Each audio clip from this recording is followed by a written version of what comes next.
dua menantu, Akur dong. Kita kedatangan dua narasumber yang sangat luar biasa, yaitu Pak Kus dan Ibu Lili. Wah. Mereka adalah seseorang yang punya usaha dan kemudian sempat hancur. Mereka mengalami tantangan tidak pernah cuma sekali, tapi berkali-kali. Bahkan hampir terpuruk dan sangat dalam. Tetapi mereka adalah orang yang berani untuk berdiri lagi. Mereka adalah orang yang kembali berani mencoba. Mereka di tengah badai yang sangat menggelora, mereka tetap terbang. Dan mereka bahkan tetap berani melayani ketika orang lain menjadi kecewa. Pada waktu seolah-olah di dalam pelayanan mereka tidak menerima yang terbaik. Saya dan kita semuanya akan mendengar bagaimana melewati kekecewaan, bagaimana melewati kegagalan, bahkan bagaimana pada saat titik terendah. Kita akan mulai dengan Pak Kus memperkenalkan diri dan mungkin bisa sedikit berkata, ya saya ini pengusaha, berapa kali pernah jatuh gitu ya. Dan saya ini juga seorang yang melayani dan berapa kali dikecewakan hamba Tuhan ya gitu ya. Kemudian Ibu Lili, karena yang kita mau butuh dan dengar itu kan bukan cerita sukses, tapi sebenarnya adalah cerita bagaimana sih kuat dalam proses dan bagaimana sampai saat ini masih berdiri dengan teguh. Terima kasih. Nama saya adalah Kus Biantoro Gunawan. Saya memang berusaha di bidang industri kecap dan distribusi makanan. Iya, makanan. Juga perjamuan kudus. Iya. Ya, seperti tadi Ibu Iin sampaikan, di mana dalam perjalanan saya banyak sekali mengalami badai. Ya, jatuh, bangun, wah berkali-kali ya Pak? Berkali-kali bangkrut. Ya. Kalau bisa dihitung kira-kira berapa kali? Mungkin 3, 4, 5 kali. Kalau 5 kali itu orang udah kolab loh Pak. Ya. Nah, ini ajaib sekali bisa bangkit lagi dan berdiri. Ya, jadi awal saya waktu dulu sebelum kecap saya usaha minuman anggur tradisional. Nah, waktu itu ada satu peraturan di mana peraturan minuman keras itu sangat dipersulit. Jadi hari itu sekitar tahun 90-an itu saya tidak diizinkan lagi usaha saya untuk berjalan. Jadi alias izin produksi tidak boleh diperpanjang. Dan saya coba untuk berusaha untuk supaya izin itu bisa keluar lagi lewat orang-orang yang punya capable untuk menembus tentang izin, lisensi dan sebagainya, tapi selalu gagal. Sampai akhirnya kira-kira 1 tahun ya saya tidak tutup ya, saya sampai waktu itu kan saya nggak punya uang, terpaksa saya hutang bank. Tapi karyawan tidak saya PHK. Sampai akhirnya saya ketemu dengan seseorang, dia adalah seorang mantan preman, dia juga ex pengusaha minuman juga, tapi dia udah bertobat. Dan hari itu saya ketemu dengan dia, saya ketemu dengan beliau, saya dimulai diuruskan ya satu persatu sampai akhirnya izinnya itu bisa keluar kembali. Dan saya puji Tuhannya di tengah-tengah saya pengurusan izin, saya diinjili oleh beliau. Dan hari itu tahun 90-91 saya bertobat, saya terima Yesus dan izin saya puji Tuhan bisa keluar kembali. Oh, itu 1 kali deh ya. Itu yang pertama. Nah, itu yang pertama itu aja. Baru 1 ya. Satu. Dari 5 nih baru 1. Waduh. Nah, terus sekarang ini istrinya dulu ya. Ya. Bu, perkenalkan nama dan bagaimana tuh sebagai istri melewati badai itu ya, apa sih kiatnya itu? Ya, perkenalkan, saya nama Lili Indriati, saya istrinya Pak Kus. Ya, kami berdua melewati Badai. angin badai. Jatuh bangun, tapi satu hal ya, saya terus mendukung dia untuk tidak menyerah. Karena kalau dia sebenarnya sudah melukro gitu, saya ayo toh terus bangkit lagi, kita bangun lagi. Selama kita masih bisa punya kemauan, tangan kaki kita terus masih bisa bergerak, dan yang pasti itu kita sejak kita mengenal Tuhan itu Tuhan yang jadi andalan kita. Kalau kita lagi dalam angin badai ya kita terus berteriak-teriak nyembah Tuhan, baca firman, nyembah Tuhan. Meskipun kadang pertolongan kok nggak datang-datang ya, tapi ya pada akhirnya tuh pasti Tuhan tuh buka jalan gitu. Walaupun memang kadang-kadang doa itu tidak dijawab seperti yang kita mau ya. Iya. Waktunya enggak gitu ya, rasanya udah gepeng gitu ya. Caranya juga nggak seperti yang Tuhan mau, kita mau. Tapi memang seperti yang sering kali kita dengar, kalau Tuhan mau biasanya kita nggak suka. Dan kalau kita mau, Tuhan yang nggak mau ya. Tapi percayalah Tuhan memberi yang terbaik. Nah, dari sekian banyak perjalanan nih Pak, ya, pengalaman apa yang paling pahit? Nanti juga ke Ibu ya. Ini pengalaman yang paling pahit dulu ya Bu ya.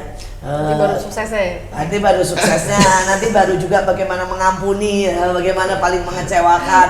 Karena sejujurnya orang itu tidak butuh cerita, wah saya diberkati, saya dapat mobil ya, itu membuat orang malah frustasi. Tapi orang butuh bagaimana melewati proses, itu yang sangat diperlukan. Ya, jadi saya teruskan waktu saya izinnya tidak dikeluarkan, saya kan bangkrut. Yang pertama kan? Ya, utang saya banyak, utang saya menumpuk, dan saya tidak bisa bayar, bahkan bunganya saya juga sudah tidak bisa bayar. Tidak bisa bayar. Bahkan saya rencana untuk menjual rumah saya satu-satunya yang saya miliki.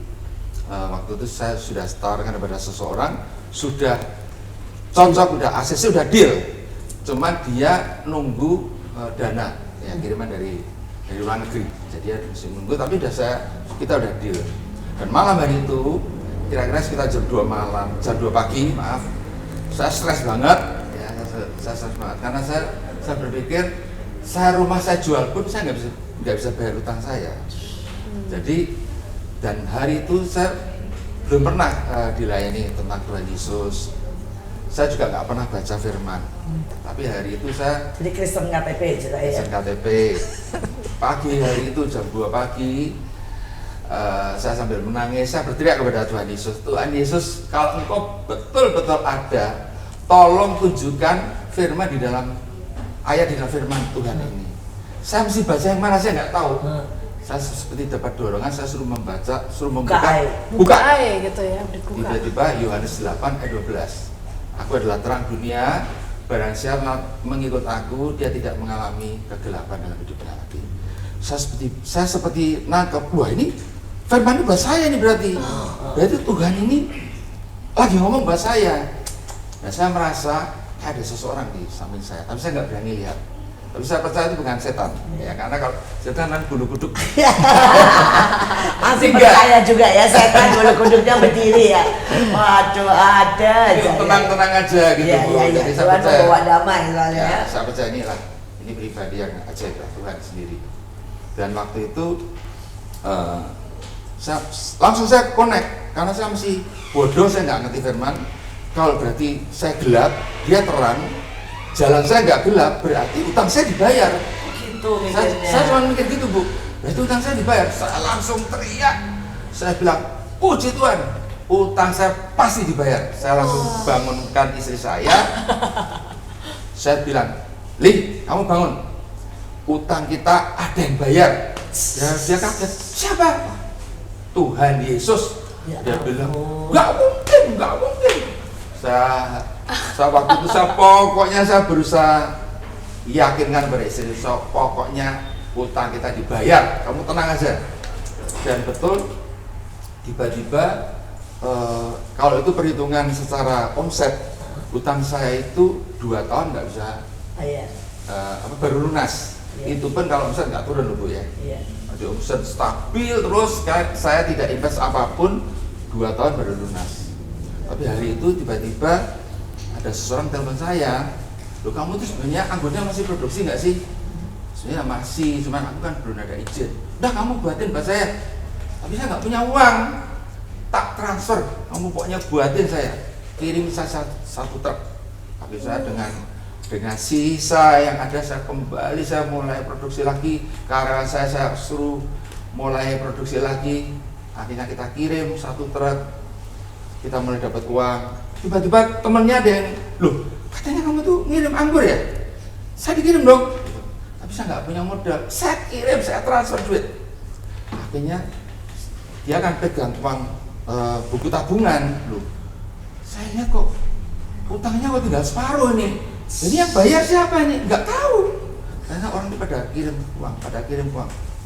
Jadi kalau Yesus itu sudah bersabda, duit itu mengalir dengan ajaib, dan akhirnya dalam waktu 3 bulan hutang saya lunas total, nol.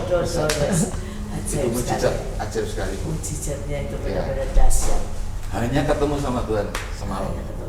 3 bulan dulu, 3 bulan saya selesai. Pengalaman yang luar biasa. Sekarang dari pihak ibunya ya, dia kan dari pengalaman pahit di bawah menyedihkan, tapi 3 bulan, yang harusnya 2 bulan, 2 tahun ya. Sekarang dari pihak ibu, pengalaman apa, titik mana yang terpahit, tergelap, tapi kemudian tiba-tiba Tuhan ubahkan. Ya kan kita juga ini megang kecap juga, perusahaan kecap. Awalnya kita setelah perusahaan anggurnya ditutup, kita bikin perjamuan. Itu sebenarnya kenapa itu kok ditutup? Padahal itu kan luar biasa itu ya, 3 bulan lunas. Ya, tapi karena Pak Kus itu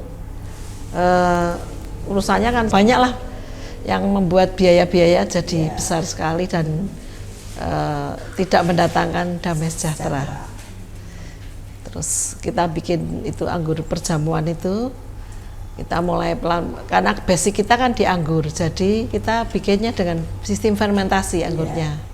Itu yang membedakan kita dengan yang lain itu ya. Terus dari situ kita pelan-pelan mulai merambat untuk, dia bilang coba kamu tuh bikin sesuatu gitu loh, yang bikin apa, buat perusahaan ini bisa jalan kembali gitu.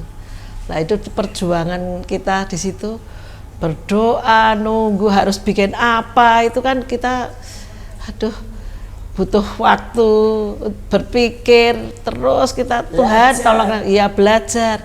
Tapi pada akhirnya ada tiba-tiba mama saya tuh telepon saya bahwa paman saya itu dia memang ahli di kecap, mau menurunkan ilmunya karena anaknya 5 perempuan semua, nggak ada yang mau. Mama saya telepon saya, ini kamu mau nggak diajari untuk bikin kecap? Nah, akhirnya saya datang 2 kali ke tempat paman saya, diajari cara bikin kecap sampai saya bisa. Setelah itu kita mulai jalan pelan-pelan. Nah, di situ tuh kita perjuangan karena butuh modal, butuh belajar lagi, butuh namanya apa namanya?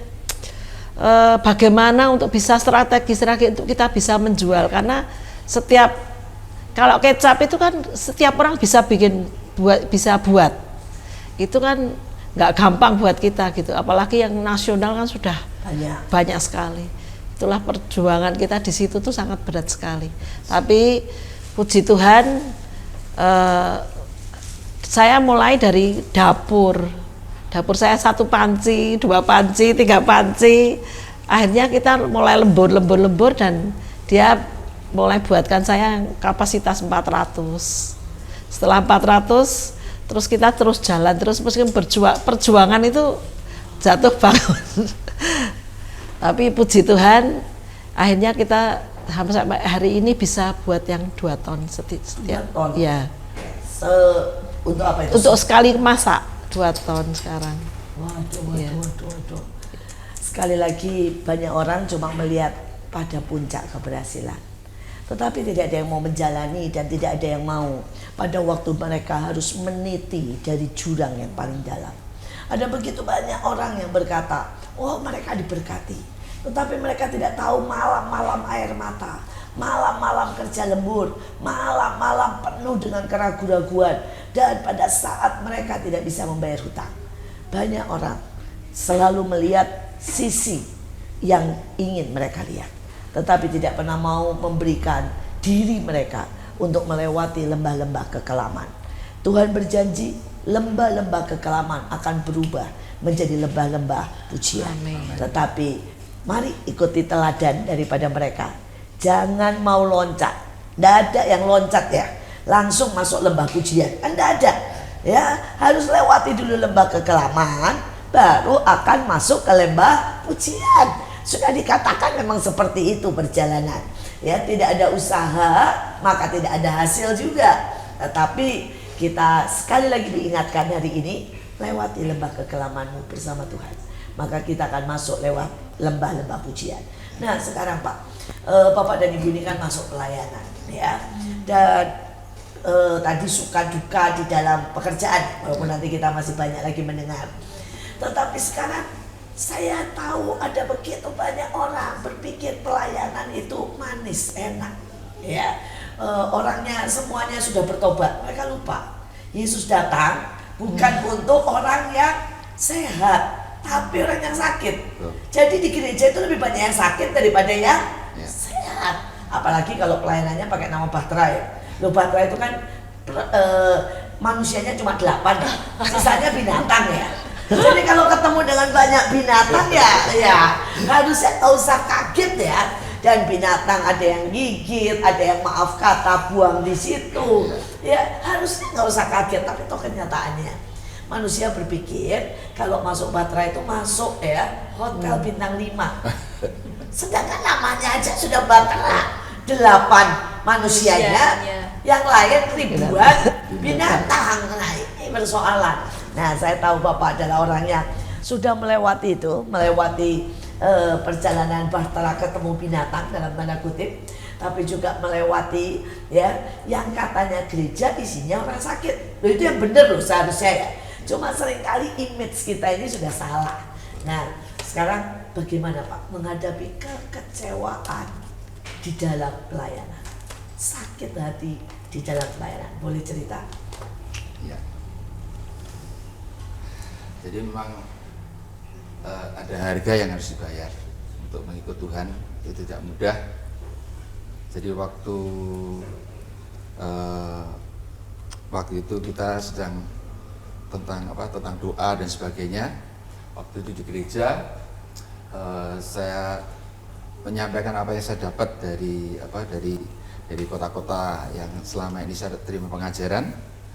Dan waktu itu di gereja kami itu nggak bisa menerima, Bu. Diusir Bapak? Loh. Kami saya dibilang penjilat. Waduh. Saya dibilang mencari kedudukan. Waduh. Saya dibilang saya ini pokoknya orang yang sebenarnya menghancurkan visi gereja dan sebagainya. Waduh. Fitnah demi fitnah saya tuh alami. Hampir semua pemimpin di gereja itu membenci saya. Terus kenapa Bapak tidak keluar? Karena saya pikir Kiai mas tinggalnya pergi gitu ya Bu ya. Panda. Makanya Bu, saya orang yang punya 1000 alasan untuk saya meninggalkan gereja saya. Betul. Tapi saya memilih untuk saya bereskan dengan pemimpin saya. Jadi saya merasa ini kalau ada orang mencela saya, itu seperti Daud dulu Bu, jangan-jangan itu dari Tuhan. Jadi saya berusaha, yang saya hancurkan itu diri saya Bu. Berarti saya memang nggak becus, saya ini memang nggak layak. Dan kalau mereka omong seperti itu, ya saya harus bawa itu hadapkan kepada Tuhan. Dan betul, akhirnya satu demi satu justru orang yang selama ini mengolok-olok saya, mereka satu persatu juga meninggalkan gereja. Dan akhirnya saya dengan pemimpin saya yang hari ini saya masih melayani dan mengabdi, ya kami hubungannya semakin lama, puji Tuhan semakin baik. Luar biasa. Banyak alasan untuk kita menjadi, istilah saya ya, kutu loncat dari satu gereja ke gereja lain, dari satu pelayanan ke pelayanan lain. Karena tidak ada pelayanan yang sempurna, tidak ada pelayanan yang menyenangkan kita, tidak ada pelayanan yang dalam tanda kutip membuat kita merasa menjadi raja dan tuan. Namanya saja sudah pelayanan. Jadi kita harus menjadi hamba. Kita harus belajar untuk memberi dan bukan untuk meminta. Kita harus belajar bagaimana mengosongkan diri dan dihina membalas dengan pujian. Pada waktu kita difitnah, membalas dengan ucapan syukur. Bapak adalah contoh, mereka melewati semua itu. Dan itulah kedewasaan. Itulah yang namanya jalan untuk melayani, jalan menuju puncak, jalan menuju orang-orang yang diberkati Tuhan. Sekarang dari pihak Ibu, bagaimana nih Bu melewati seperti itu? Kalau ini Bapak kan tadi kuncinya adalah ya sudah, saya bawa semua di hadapan Tuhan. Kalau ada fitnah, introspeksi. Kalau ada caci maki, tetap memberkati. Nah kalau Ibu ini gimana? Kuncinya apa ini? Kok mau nggak pergi aja? Ya, saya belajar saya awalnya karena belajar dari mertua saya. Ibu mertua saya itu galak setengah mati, sukanya menuduh-nuduh gitu. Tapi selama 10 tahun perjalanan saya dengan mertua itu membuat saya jadi nggak bisa sombong, nggak bisa membanggakan diri lagi, harus seperti keset. Karena kalau nggak gitu bisa rame terus.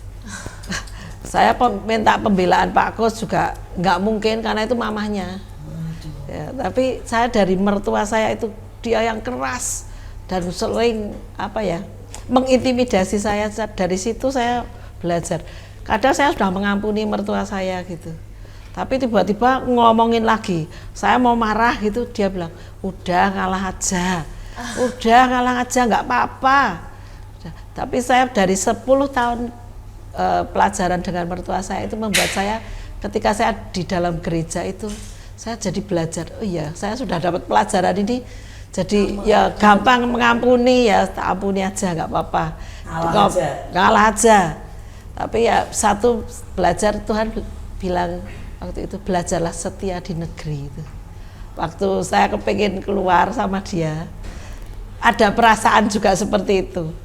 Tiba-tiba ada firman berkata, berlakulah setia di negeri. Jadi saya belajar untuk namanya setia, meskipun itu sulit, tapi kita kita salahkan itu bukan orang lain, tapi kita sendiri. Ini kita harus bisa ngampuni, bisa memaafkan, bisa menerima apa adanya, itu yang kita belajar, meskipun ya kadang nggak bisa juga. Luar biasa, bukan tidak bisa, tidak mudah. Ya. Luar biasa sekali. Ini rupanya resep mertua menantu akur. Ya, ngalah ya. Terus apa tadi, ngalah. Terus apa lagi tadi Bu, mengampuni ya. Sabar ya. Aduh, nanti Kesia harus dicontoh ya. Nanti gantian Kesia yang berbagi tips bagaimana untuk bisa jadi mertua menantu akur ya. Karena temanya di mertua menantu akur. Iya, dan ini benar-benar ini benar-benar mertua menantu akur. Benar. Kalau sama menantu enggak boleh cerewet. Oh gitu ya. Waduh. Kalau saya kok cerewet ya. Nah, saya kalau sama menantu cerewet apapun, dia ketawa-tawa, mami itu Kan tipsnya ngalah. Jadi kalau ya mami itu cuma ngalah ya. Dari hati kalau itu. Dari hati. Mertuanya baik. Sekali lagi, semua yang kita lewati itu sebenarnya membawa value-value yang luar biasa. Kita seringkali merasa dibanting, padahal pada waktu kita dibanting, kita dibawa Tuhan melesat tinggi. Kita rasanya seperti dikuliti dan seperti kehilangan diri sendiri. Padahal Tuhan membawa kita dari penyangkalan dan rahasia untuk menjadi seorang pemenang. Justru pada waktu kita berani menyangkal diri. Ini sebuah kemenangan yang luar biasa pada waktu mereka setia. Bukankah ujungnya Tuhan berkata, banyak yang dipanggil, sedikit yang dipilih, tapi lebih sedikit lagi yang setia. Sekali lagi tetap stay tune di MMA, jangan kemana-mana. Inilah MMA, mertua menantu akur dong.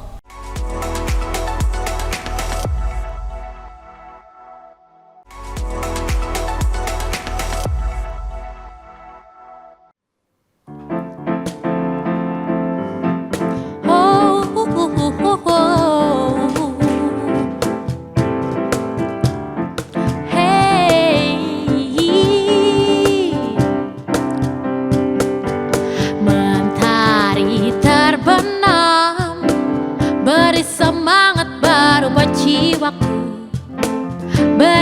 kekacauan menutup hidupku, ini ku bertahan.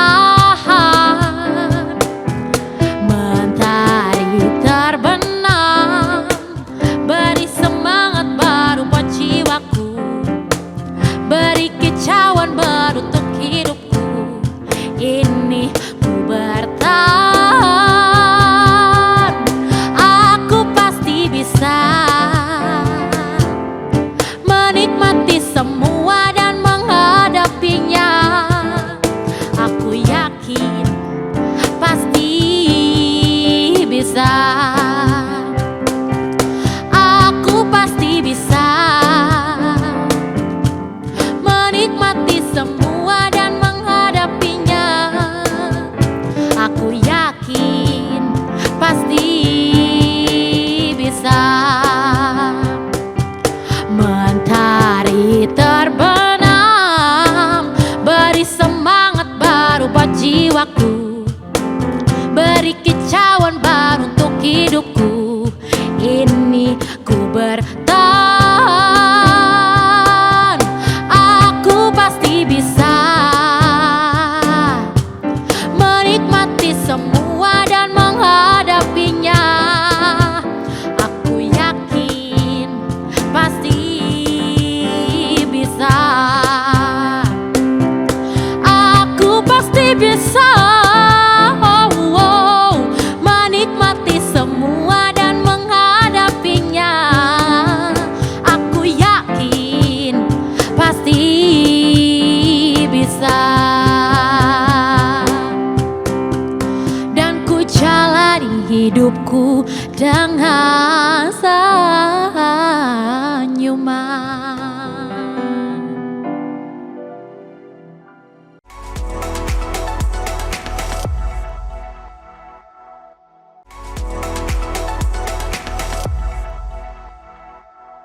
Sekali lagi kita kembali lagi di MMA Mertua Menantu Agur dong. Kita masih dengan dua narasumber kita yang sangat luar biasa. Mereka orang yang mengalah, saudara.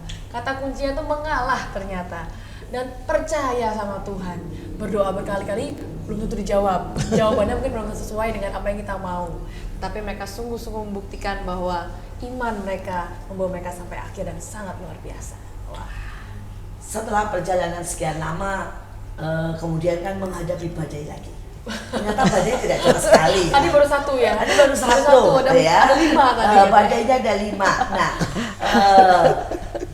biar bagaimanapun, apalagi sudah usia makin bertambah ya. Terus kemudian kita juga melewati COVID, di mana ribuan pengusaha tumbang dan mereka tidak pernah bangkit lagi. Nah, jadi ini segmen kedua ini pertanyaannya, bagaimana nih Bapak di usia senja dalam tanda kutip ya, yang sudah tidak muda lagi dan tidak semangat lagi, mengalami lagi badai. Dan bagaimana pada waktu COVID, bagaimana bisa tetap berdiri hari ini? Ya. Saya menyadari memang dengan bertambahnya usia, memang energi, kekuatan itu pasti menurun. Betul. Itu sebabnya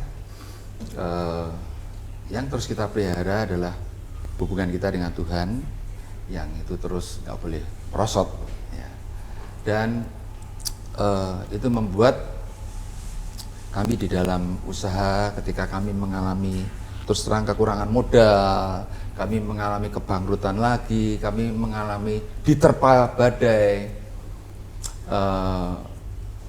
somehow Tuhan seperti memberikan sebuah kekuatan yang baru, semangat yang baru ya. Entah bagaimana esok pagi hari saya tuh seperti mendapat pewahyuan baru. Saya dan istri selalu mendapat pewahyuan baru. Kamu nanti lakukan ini. Seperti firman Tuhan katakan, entah pengajarmu akan berdiri di belakangmu dan mengatakan entah menganan atau mengiri. Dan itu betul-betul ajaib. Itu membuat perusahaan kita misalnya pada waktu pandemik ya, itu sebetulnya itu pasar-pasar padahal kita ini kan segmen kita itu sebenarnya masuk ke pasar low. Tapi entah bagaimana tutup semua tapi produk kita tetap dicari, Bu. Jadi meskipun kita ini setengah tiang tapi kita tetap bisa kita tetap bisa berjalan, Bu, karena tetap bagaimanapun tetap ada yang membutuhkan yang namanya makanan. Orang susah makan, orang makannya juga nasi sama kecap. Jadi tetap kita ditolong sama Tuhan sampai bisa survive sampai bisa hari ini. Yang ajaib di tengah pandemik, di mana mereka setengah tiang. Nah ya, saudara, mereka menabur sangat banyak. Mereka mengirim 2 truk, saudara, kecap, dan dibagikan ke tempat kemana-mana, saudara ya, gratis. Dan sekali lagi Tuhan melihat apa yang mereka tabur. Ada pertolongan yang ajaib. Walaupun orang tidak pernah tahu, kelihatannya mereka cuma membagi sebungkus kecap. Tapi seperti yang dikatakan, pada waktu pandemik banyak sekali keluarga yang makan dengan nasi sama kecap. Dan mereka ada di situ. Mereka menjadi berkat, menjadi saluran, menjadi pengharapan. Nah, itulah kunci juga untuk mereka survive. Karena Alkitab berkata siapa memberi, dia akan menuai berlipat kali ganda. Nah, bagaimana dengan ibu, Bu? Ini sudah menghadapi usia ya. Nah, sudah waktunya MC, ngomong cucu ya. Dan orang sudah punya cucu ya. Tapi bagaimana kok tetap bisa punya kekuatan semangat melayani, terus kemudian sudah tergeletak bangkit lagi, seperti kata Alkitab, berapa kali pun tergeletak bangkit lagi. Ini kuncinya apa? Ya, awalnya kan waktu komitmen dengan Tuhan itu karena kan saya kena sakit tumor di payudara, terus ngalami mukjizat kesembuhan. Gimana? Wah, itu jangan di skip tuh, Bu. Harus diceritakan itu gimana. Ya itu kan ada benjolan di payudara itu. Terus saya ketemu satu hamba Tuhan, didoain, ngalami pelepasan, terima Yesus, ngalami pelepasan. Akhirnya saya diperiksakan ke Singapura, dikontrol di sana, ternyata nggak ada tumornya yang seperti yang dokter Indonesia katakan gitu. Sewaktu itu saya keluar dari prakteknya dokter tuh nangis saya. Ini dokter seenaknya sendiri meriksa kok dengan mudahnya ngomong nggak ada gitu. Terus bukannya bersyukur ya? Bersyukur karena nggak tahu bersyukur. Setelah itu saya jadi pasien terakhir lagi, dokternya bilang nggak ada. Saya ini kan ahli tumor kanker. Saya pegang aja udah tahu kalau itu ada cancer atau tidak gitu. Tapi ternyata baru di situ saya baru menyadari saya mengalami mukjizat kesembuhan Tuhan. Luar biasa. Itu tumornya dinyatakan tidak ada, dan sejak itu saya punya komitmen pokoknya bagaimanapun juga saya harus tetap melayani pekerjaan Tuhan dan juga melayani Tuhan. Dari situ saya mulai ambil kesempatan saya melayani di rumah sakit.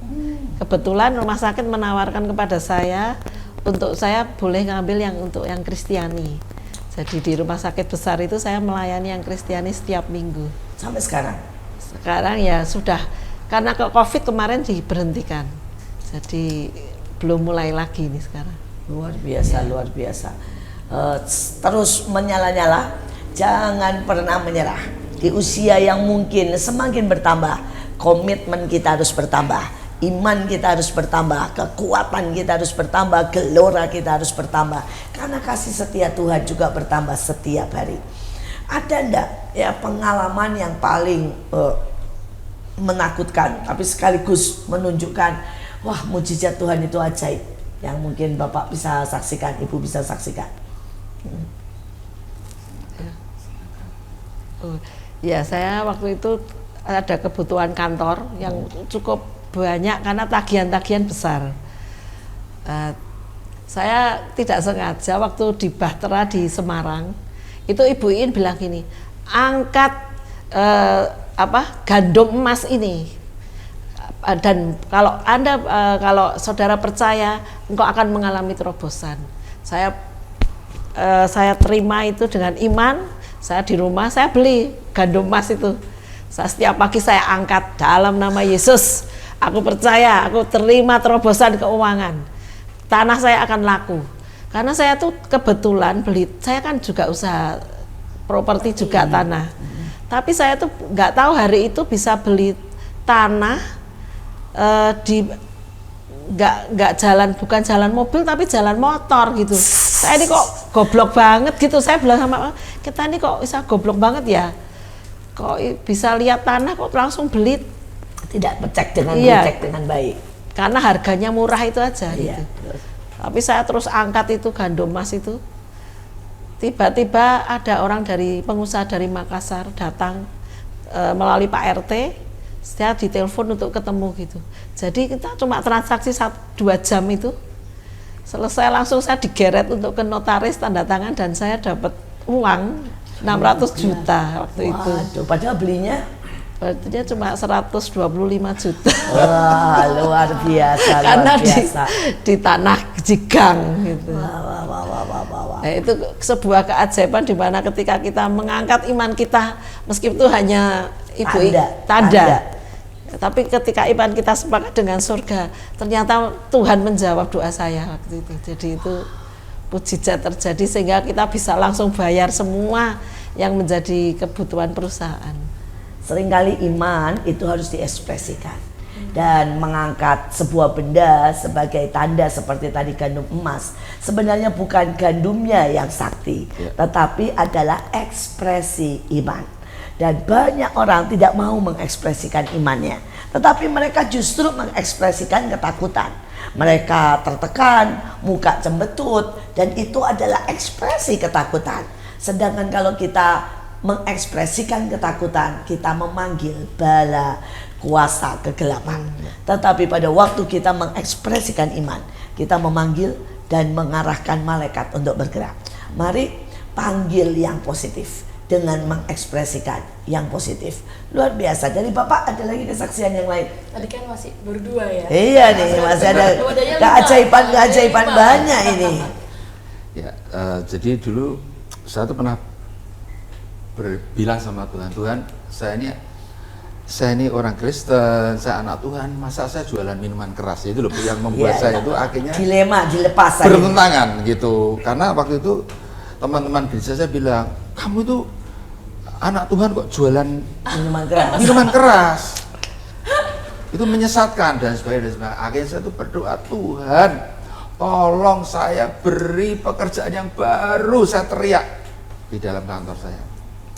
Dan nggak tahu tiba-tiba saya itu digerakkan untuk baca bukunya Yonggi Cho yang dimensi keempat, yang mencipta dalam roh itu.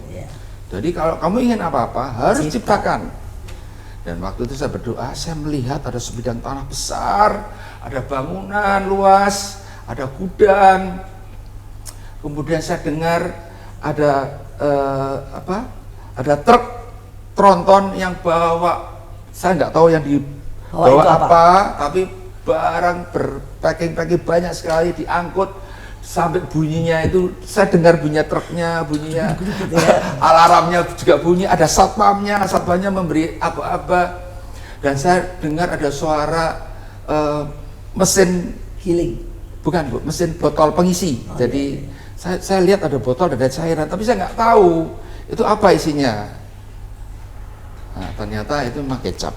Dan betul sekian waktu kemudian saya itu dapat berkat dan saya beli tanah murah dari yang 1 petak, 2 petak yang harganya murah sekali, 30.000, 40.000 di desa. Akhirnya saya bangun gedung demi gudang. Setelah jadi saya kaget, kok persis mimpi saya. Satpamnya di sebelah kiri, dan betul kalau saya datangkan atau kirim barang saya selalu pakai truk tronton dan ada satpam yang mengarahin. Jadi betul-betul yang saya kerjakan hari ini itu betul-betul secara supranatural pemberian daripada Tuhan. Bapak Ibu semuanya, kita mungkin hari ini tidak punya apa-apa, dan kita cuma mendapat mimpi. Dan mendapat mimpi rasanya sangat mustahil. Dari hari itu seorang yang sedang tidak punya apa-apa dan merasa dibawa, tiba-tiba mimpi punya pabrik, bahkan mengirim bertruk-truk. Tetapi toh Tuhan kita sanggup. Tuhan kita sanggup dari yang tidak ada menjadi ada. Buat siapapun yang hari ini sedang ada di dalam dilema, engkau setelah pandemik ataupun sebelum atau karena apapun sedang mengalami kehancuran, mereka adalah satu bukti. Engkau boleh hancur berapa kali, Tuhan sanggup memulihkan. Mereka adalah bukti engkau boleh terkapar, engkau boleh tidak usia muda lagi, tapi Tuhan kita tetap Tuhan yang sama buat setiap generasi, buat setiap keadaan. Bahkan ada ayat yang berkata Tuhan menggendong engkau sampai masa tuamu.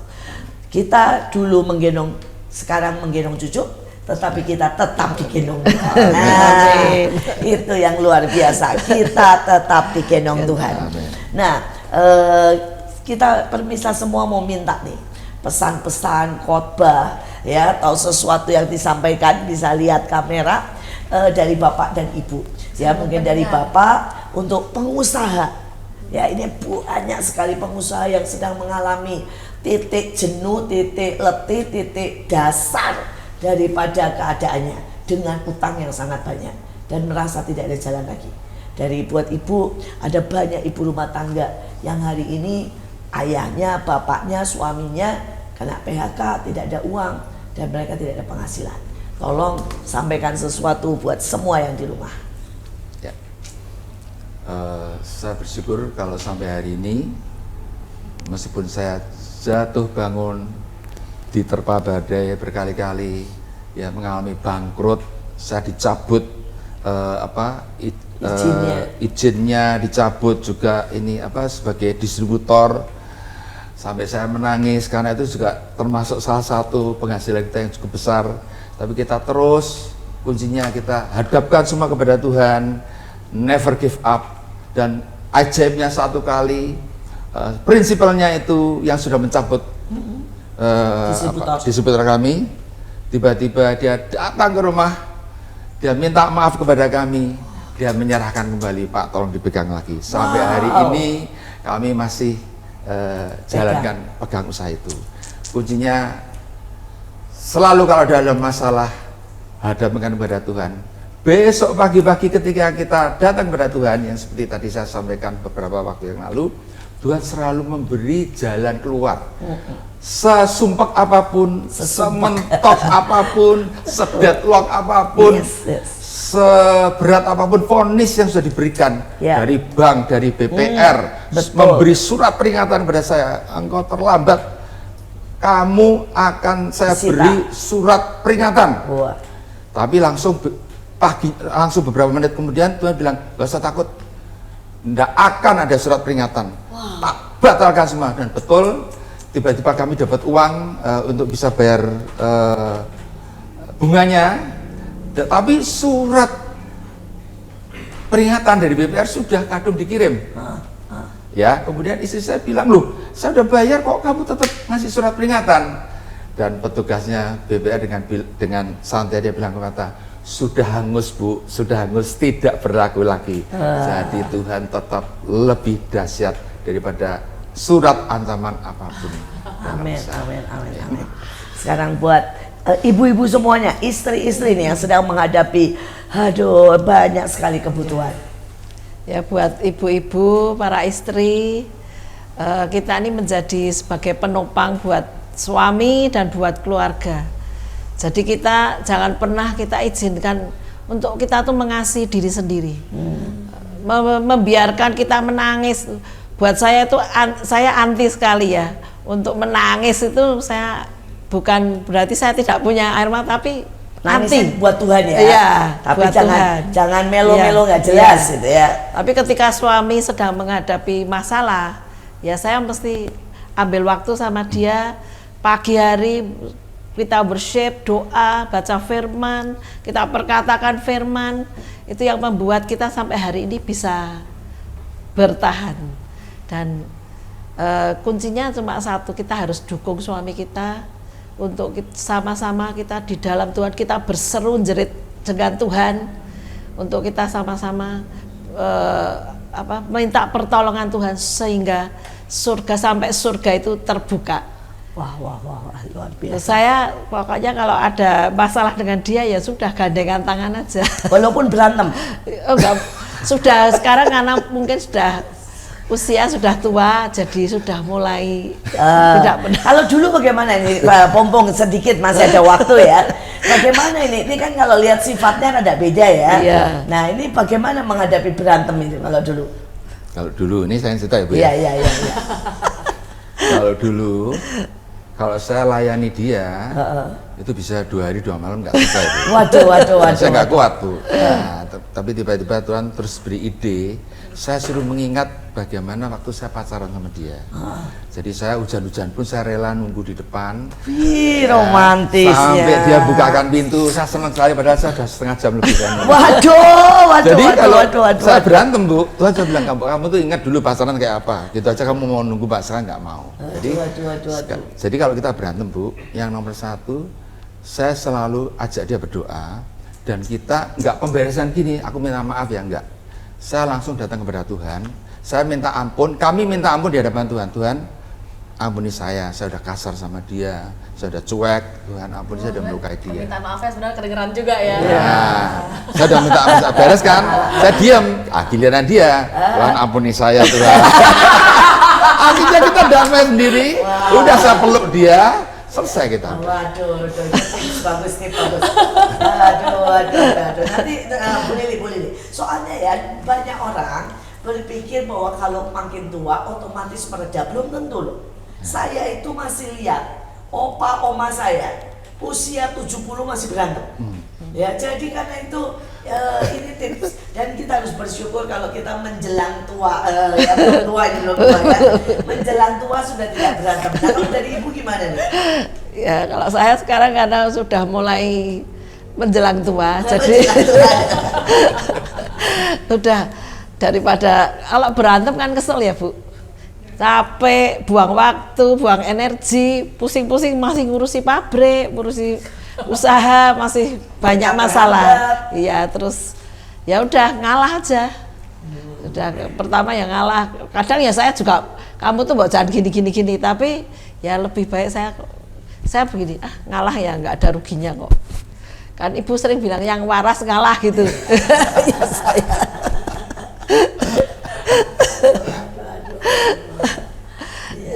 Luar biasa, ini yang menjelang tua. Kalau kita dengan juga yang menjelang muda, yang masih muda, ya.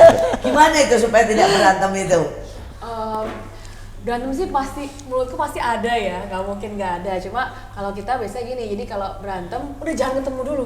Oh, justru jangan ketemu dulu. Kalau ini langsung dibawa berdoa ya. Kalau aku jangan ketemu dulu. Jadi kalau berantem, makanlah dulu, tidurlah yang cukup dulu. Nanti kalau kelihatannya udah nggak jadi dinosaurus, baru kita ketemu.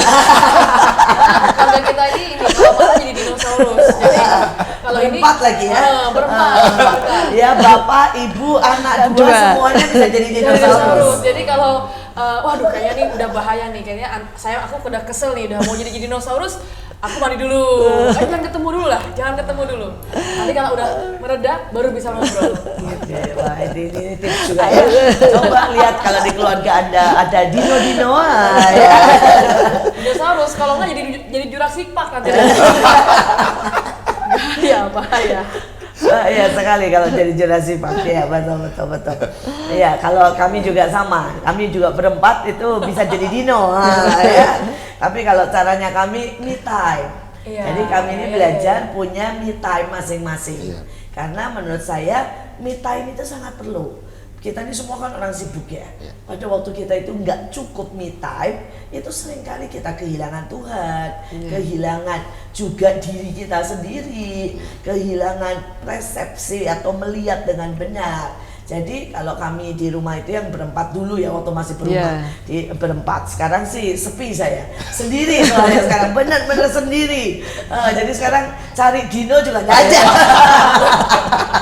Mau jadi dino sendiri nggak lucu ya.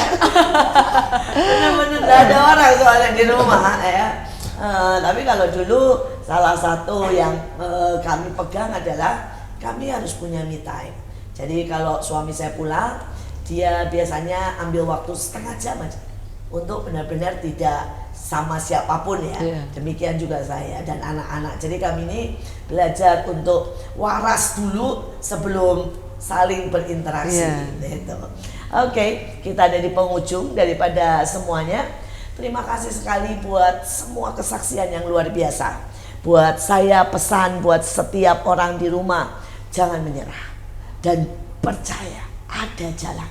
Saudara mungkin berkata, sudah tidak ada jalan Bu, sudah hancur, perusahaan saya gagal dan sudah tidak bisa ditolong. Ada jalan. Buktinya keluarga ini mengalami 5 kali, tapi 5 kali juga mereka bangkit. Tuhan selalu punya cara. Amin. Sekali lagi, jangan lupa untuk mengalah. Arti pelajaran di awal adalah mengalah. Ternyata mengalah itu bukan berarti belum tentu itu kalah. Mengalah ternyata bisa jadi jawaban untuk meredakan setiap badai. Sekali lagi, inilah MMA, mertua menantu Akur dong. Jangan lupa untuk like, komen, dan subscribe YouTube kita Asia Zara, dan stay tune untuk episode-episode selanjutnya. Sampai jumpa.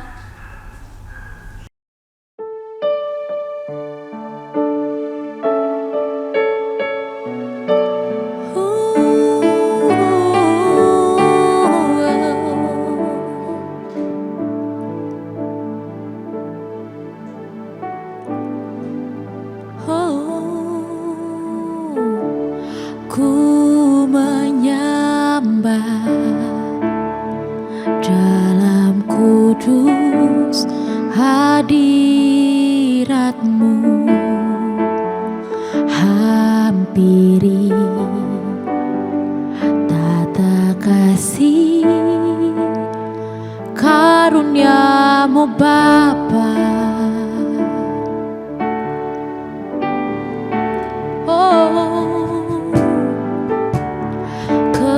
Kekuatanku hanya dalam hadirat-Mu, Yesusku. Hanya Kaulah segalanya.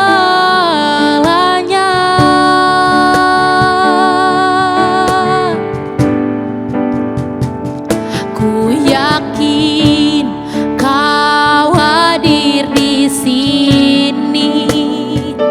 Ku rasakan kuasa yang tak terbatas. Ku yakin Kau nyata di sini. Kemenangan terjadi di sini.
Kemenangan terjadi